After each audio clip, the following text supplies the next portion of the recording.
رسول اللہ صلی اللہ علیہ وسلم کی دربار میں ایک واقعہ پیش ہوا تھا. یہ سنن ابن ماجہ جو بیروت سے چھپی ہے اس کی جلد نمبر 5 کا صفحہ 136 ہے. سید عائشہ رضی اللہ تعالی عنہا صحابہ کا واقعہ نقل فرماتی ہیں. فرمایا بینما رسول اللہ صلی اللہ علیہ وسلم جالس فی المسجد، مسجد نبوی کا منظر تھا. رسول اکرم صلی اللہ علیہ وسلم صحابہ کے ساتھ اس محفل میں موجود تھے. اذ دخلت امرأۃ من مزنہ ترفل فی زینت اللہ فی المسجد، کا ایک عورت زیب و زینت کے لباس اور بناؤ اور سنگار میں مسجد کے اندر ایک بڑے آسن چال چلتے ہوئے آئی.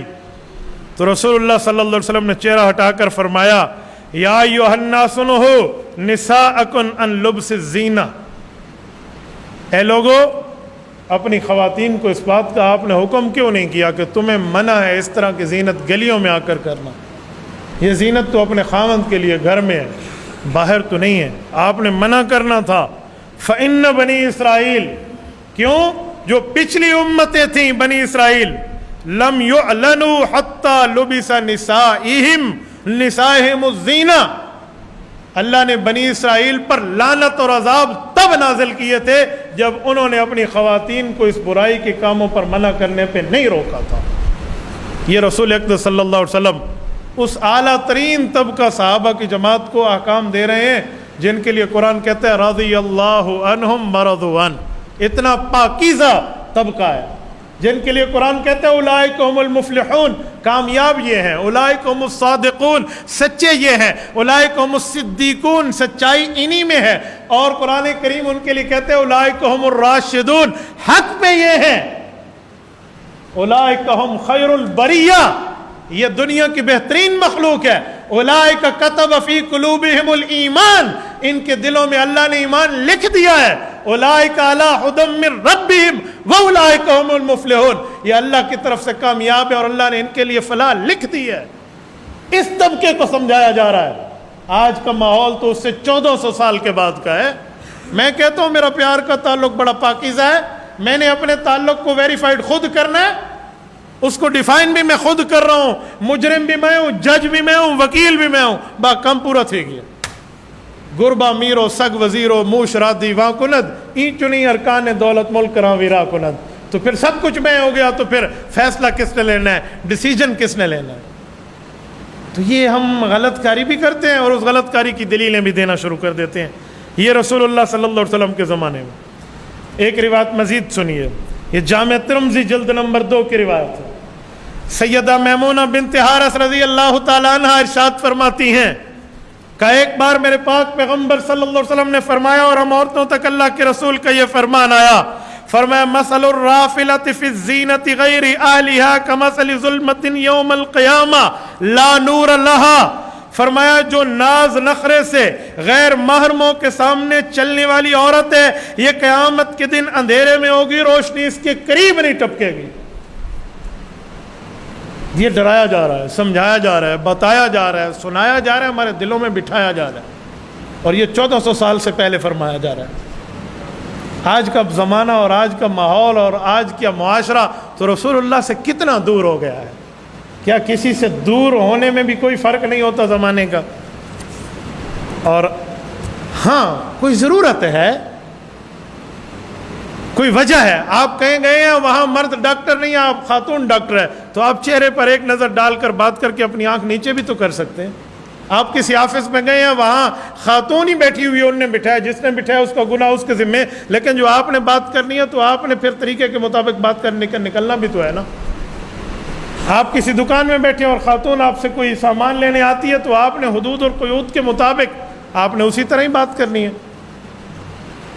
یہ دلیل دینا کہ بھئی وہ بد نظری کر رہی تھی، وہ بغیر پردہ کے نکلی تھی، سبھی ہی مجھ سے کہتے ہیں کہ رکھنی چاہیے نگاہ اپنی، کوئی ان سے نہیں کہتا نہ نکلو یوں عیاں ہو کر. اس طرح کی دلیلیں دینے والے کو قرآن کریم کہتا ہے کہ میں نے نظریں نیچی رکھنے کا حکم مرد کو دیا ہی اس لیے،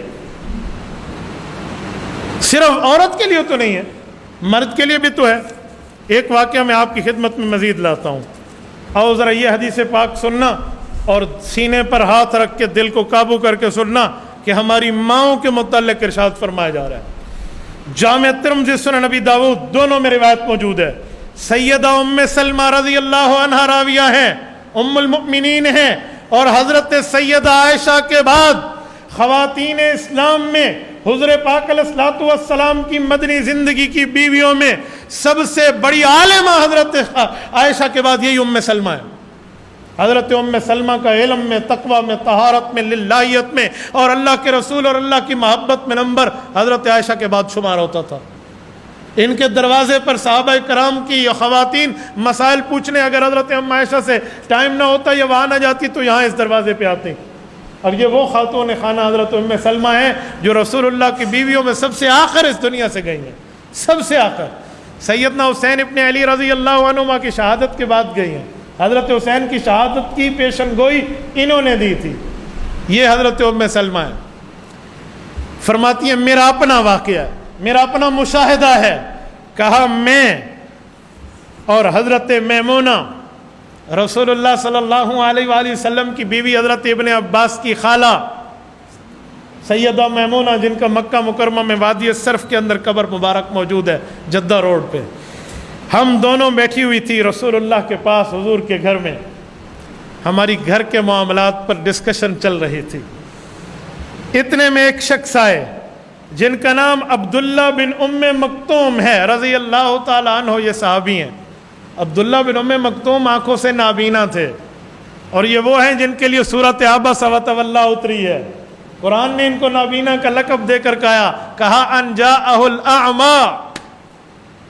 دل کا اتنا پاکیزہ بندہ تھا جن کے لیے قرآن کہتا ہے وما یدریک لعلہ یزکا۔ اے پیغمبر علیہ السلام، آپ نے کافروں پہ شفقت کر دی کہ میں ان کو مسئلہ سمجھاؤں۔ عبداللہ تو اپنا ہے، تھوڑا ٹائم بیٹھ جائے، بات میں سمجھاؤں گا۔ آپ کو ان کی ہدایت مطلوب ہے، یہ پاکیزہ ہونے کے لیے آیا تھا، آپ کو ان پر توجہ فرمانی چاہیے تھی۔ یہ قرآن کریم نے رسول اللہ کو حکم دیا اس صحابی کے لیے۔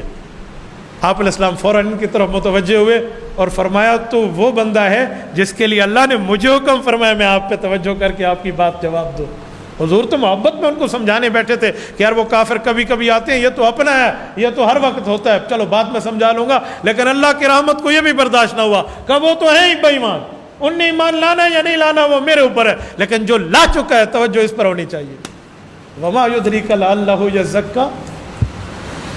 یہ صحابی اتنا پاکیزہ، کہتے ہیں یہ دروازے پر تشریف لائے اور دروازہ کھٹکھٹایا کہ یا رسول اللہ میرے ماں باپ پر قربان، میں نے ایک مسئلہ پوچھنا ہے، آپ مجھے مسئلے کا جواب عطا فرمائیں۔ انہوں نے آواز بھی سن لی، رسول اللہ نے بھی بات سن لی، تو حضور علیہ الصلوۃ والسلام نے فرمایا احتجبا منہ، ام سلمہ تو بھی اٹھ، میمونہ تو بھی اٹھ، پردے میں چلے جاؤ، عبداللہ نابینا ہے، میں اسے گھر میں بلا لیتا ہوں، اسی چارپائی پر اس سے مسئلہ سن کے جواب دے دیتا ہوں۔ ان دونوں بیویوں نے عرض کیا یا رسول اللہ وہ تو نابینا نہیں ہے، آپ انہیں بلا لیں، ہمیں پردے کی کیا ضرورت، وہ مسئلہ پوچھ کے چلے جائیں گے۔ عقل کے مطابق تو بات ٹھیک ہے، وہ نابینا ہے، وہ کیا دیکھے گا؟ جواب سنیں رسول اللہ کا، صرف جواب نہیں ہے، اس جواب میں غصہ بھی دیکھیں، غصے کے الفاظ بھی دیکھیں۔ فرمایا افعمیوانی انتما انتم لستما تبصرانی ہی، ام سلمہ اور میمونہ تمہاری آنکھیں بھی نہیں، تم بھی اندھی ہو، تمہیں نہیں دکھتا؟ انتما لستما تبصرانی، تمہیں نہیں دکھتا؟ افعمیوان، تم دونوں اندھی ہو، تمہاری آنکھیں نہیں ہیں؟ یہ ہماری ماؤں کی بات ہے، امہات المؤمنین کی بات ہے، خواتین کے طبقے کی سردار کی بات ہے، یہ انہیں کہا جا رہا ہے۔ اور رسول اللہ صلی اللہ علیہ وسلم نے یہ لفظ فرمایا، یہ دونوں اٹھ کے پردے میں چلی گئی، اور وہ آئے، انہوں نے مسئلہ پوچھا، مسئلہ پوچھ کے جواب دیا اور وہ وہاں سے چلے گئے۔ لیکن یہ حدیث پاک ہمیں کیا بتاتی ہے؟ شوہر موجود ہے، گھر کی بات ہے، اور آنے والا آنکھوں سے نابینا ہے، پھر بھی پردے کا حکم دیا جا رہا ہے، شوہر کی موجودگی میں ہے، اور اس کے لیے آیات اتر چکی تھی، اس کے لیے آیات اتری ہوئی ہیں، اور صحابہ کرام قرآن میں پڑھ رہے ہیں عبس وتولی ان جاءہ الاعمی، یہ اس کے لیے کہا جا رہا ہے۔ نہیں ان کے دل میں کوئی فطور تھا، نہ ہی ہماری امہات المؤمنین ہماری ماؤں کے دل میں کوئی غلط بات کا خیال تھا، وہ پاکیزہ لوگ تھے، پاکیزہ طبقہ تھا، ان پاکیزہ کی زبان سے ہمیں بتایا جا رہا ہے، ہمیں سمجھایا جا رہا ہے۔ اگر کسی کو کہنا کہ آپ اس مرد سے پردہ کر لیں تو اس خاتون خانہ کا یہ اعتراض قابل قبول نہیں ہوگا کہ آپ مجھے برا سمجھتے ہیں، آپ میرے لیے غلط گمان کرتے ہیں، میرے لیے بدظنی کرتے ہیں کہ میں کوئی بری نظروں سے دیکھوں گی، یہ اس کا اعتراض قابل قبول نہیں ہوگا۔ یا فَأُمْ یمانی انتما لستما تبصرانی نے فیصلہ کر دیا، کیا آپ کو نظر نہیں آتا؟ آپ کی آنکھیں نہیں؟ تبارك الذي نزل الفرقان على عبده ليكون للعالمين نذيرا